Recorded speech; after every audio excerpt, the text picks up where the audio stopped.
Dunia seolah telah berdamai dengan pandemi. Masker telah disimpan, hand sanitizer mulai ditinggalkan, dan ruang isolasi kini jadi cerita lama. Di banyak tempat, kehidupan telah kembali seperti sedia kala. Tapi, bagaimana jika itu semua hanyalah ilusi? Di tengah euforia kebebasan yang kita rasakan pasca pandemi, ada sesuatu yang perlahan bangkit. Sesuatu yang tidak terlihat yang selama ini kita kira telah pergi. COVID-19 belumlah usai.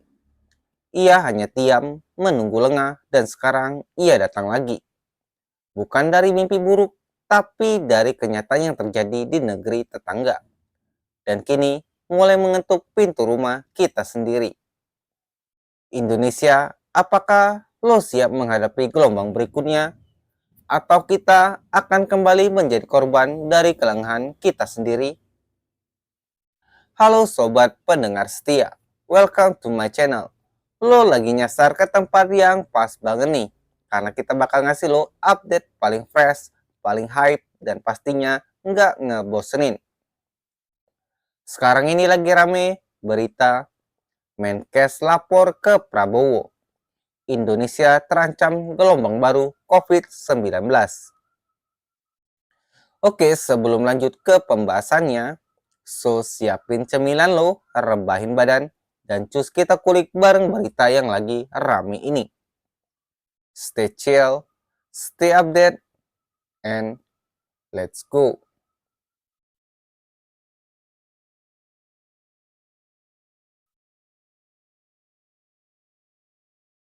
Gelombang baru COVID-19 tidak datang secara tiba-tiba.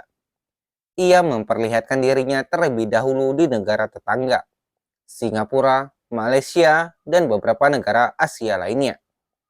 Di Singapura, kasus melonjak sangat drastis dalam waktu singkat. Pemerintah mereka segera bergerak. Sistem peringatan diperketat, rumah sakit siaga, masyarakat diimbau untuk kembali mengenakan masker, dan program vaksinasi booster digencarkan. Sementara itu, Malaysia pun tidak tinggal diam. Mereka memperkuat pelacakan kontak, menambah stok oksigen medis, dan menyiapkan ruang isolasi untuk mengantisipasi lonjakan pasien.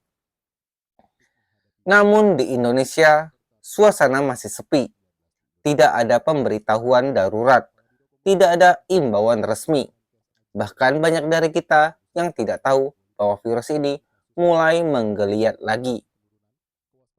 Sampai akhirnya, data menunjukkan kenyataan yang tak bisa diabaikan lagi. Peningkatan kasus COVID-19 mulai terlihat di beberapa wilayah Indonesia. Yang menyedihkan, alarm ini tak datang dari pemerintah terlebih dahulu, tapi dari laporan kasus harian yang kembali naik. Kita selalu menunggu data bicara, bukan bergerak sebelum terlambat.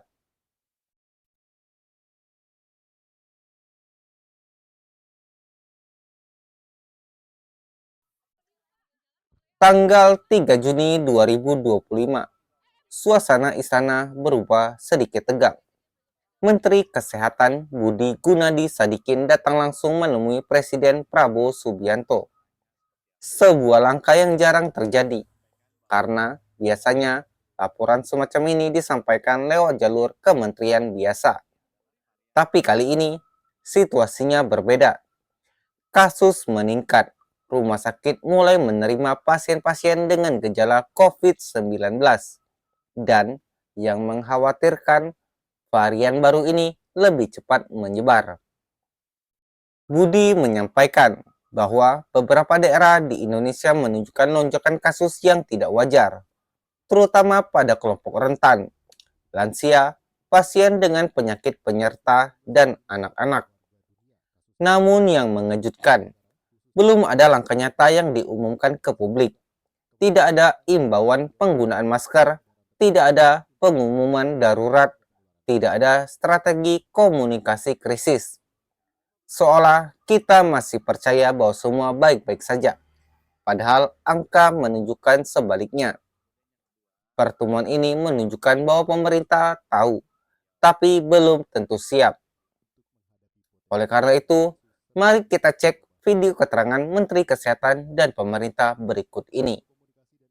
Jalan boleh ada agenda lagi bapaknya. Di podium Pak tadi. Ada Pak enggak mau jalan aja pelan-pelan. Oke. Oke, jadi apa aja Pak yang dilaporkan? Jadi yang nomor satu itu mengenai COVID. Beliau tanya seperti apa. Saya sampaikan bahwa COVID itu memang terjadi kenaikan, tapi kenaikan ini adalah varian-varian yang relatif tidak mematikan. Jadi nggak usah terlalu dikhawatirkan supaya masyarakat nggak panik. Kemudian yang kedua. Ya, sampai saat ini kan Kementerian Kesehatan mengeluarkan edaran untuk seluruh dinas kesehatan yang ada di Indonesia. Ini bentuk kewaspadaan. Karena kita sadar di beberapa negara tetangga ada peningkatan kasus COVID lagi. Di negara kita juga ditemukan beberapa kasus positif. Yang tertinggi mungkin minggu ke-19 kemarin 3,68% positivity rate-nya. Jadi kalau dari 100 orang diuji spesimennya ada 3,68 atau hampir 4 orang yang terindikasi positif. Ini bentuk kewaspadaan ya. Jadi mungkin bisa mengingatkan kita kembali ke protokol hidup sehat yang pernah kita jalankan beberapa waktu lalu tahun 2020 sampai tahun 2022, 2023. Misalnya kembali membiasakan mencuci tangan, ya, membiasakan diri kalau badan gak enak atau flu, kemudian menggunakan masker supaya tidak menulari orang lain. Belum tentu itu COVID, tapi ini lebih bentuk kewaspadaan. Dan membiasakan diri lagi kalau ada gejala-gejala gak enak badan, pusing, flu, sakit tenggorokan, periksakan diri ke dokter supaya nanti kita bisa deteksi bagaimana penyebarannya yang ada di negara kita. Bagaimanapun kalau sudah ada di negara tetangga peningkatan kasus, kita kan juga harus mulai waspada. Walaupun hari ini kita ngelihat semua masih berjalan baik, kita masih berjalan normal. Ini lebih kepada meningkatkan kepedulian kita lagi soal membiasakan kembali hidup sehat, cuci tangan, ya, kemudian hidup bersih, hidup sehat, berolahraga, pola makan sehat. Kalau badan gak enak, pakai masker. Kurangi interaksi dengan orang kalau badannya lagi gak enak. Atau kalau betul-betul gak enak, periksakan diri ke rumah sakit atau ke dokter supaya bisa diketahui lebih lanjut. Jadi ini bukan buat nakut-nakutin, ya. Ini bukan buat menakut-nakuti, tapi harus waspada wajib. Ya, karena kita sudah pernah melewati pengalaman seperti ini, maka waspada itu wajib. Gitu.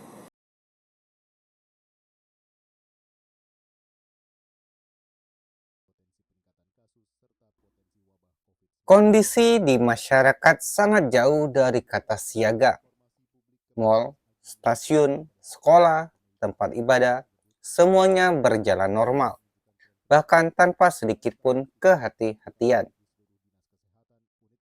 Masyarakat percaya bahwa pandemi sudah selesai, karena pemerintah tidak menyampaikan kabar apapun yang menyarankan sebaliknya. Dan itulah masalahnya. Minimnya komunikasi publik menjadi akar dari ketidaksiapan massal. Tak ada edukasi ulang soal gejala baru. Tak ada peringatan soal varian yang kini menyebar lebih cepat. Tak ada imbauan untuk vaksinasi booster lanjutan.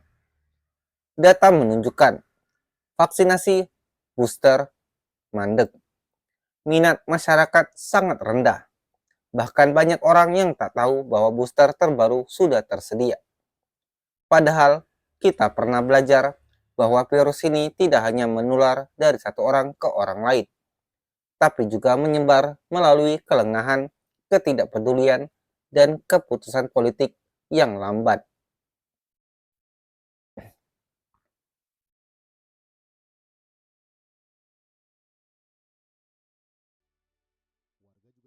Kita pernah mengalami gelombang besar. Kita pernah melihat antrian pasien di IGD, rumah sakit penuh, tenaga medis tumbang, dan masyarakat panik membeli masker dan oksigen. Tapi apakah semua itu cukup untuk membuat kita belajar? Jawabannya belum tentu.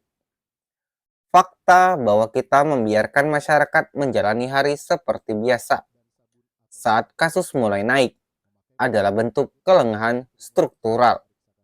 Mengapa pemerintah menunggu situasi memburuk baru bertindak? Mengapa edukasi publik tidak dilakukan sejak kasus di negara tetangga naik? Mengapa vaksinasi booster tidak diwajibkan atau setidaknya digalakkan kembali? Jika pemerintah gagal memanfaatkan waktu untuk mencegah, maka kita hanya akan mengulang siklus yang sama. Wabah, panik, lockdown, dan penyesalan. Kita butuh sistem siaga permanen, bukan reaksi sementara. Kita butuh pemimpin yang tidak hanya bergerak saat darurat, tapi berpikir jauh sebelum darurat itu datang. Jika lo peduli dengan kesehatan diri sendiri, keluarga, dan masyarakat, jangan anggap remeh lonjakan kasus ini. Wabah bisa datang lagi kapan saja. Yang kita butuhkan bukan panik, tapi kesadaran. Sebarkan video ini sekarang agar lebih banyak orang tahu bahwa COVID-19 belum benar-benar pergi. Dan kalau lo ingin ikut menyuarakan pentingnya kesiapsiagaan, tulis pendapat lo di kolom komentar. Ayo, jangan diam, suara lo bisa jadi awal kesadaran bersama. Jangan lupa like, subscribe, dan aktifkan lonceng notifikasi supaya lo nggak ketinggalan update penting lainnya. Setiap klik lo, bantu kami untuk terus menyuarakan kebenaran. Oke deh guys, segitu dulu update berita buat lo semua. Jangan lupa jaga kesehatan, tetap kritis sama info yang beredar. Semoga bermanfaat dan terima kasih.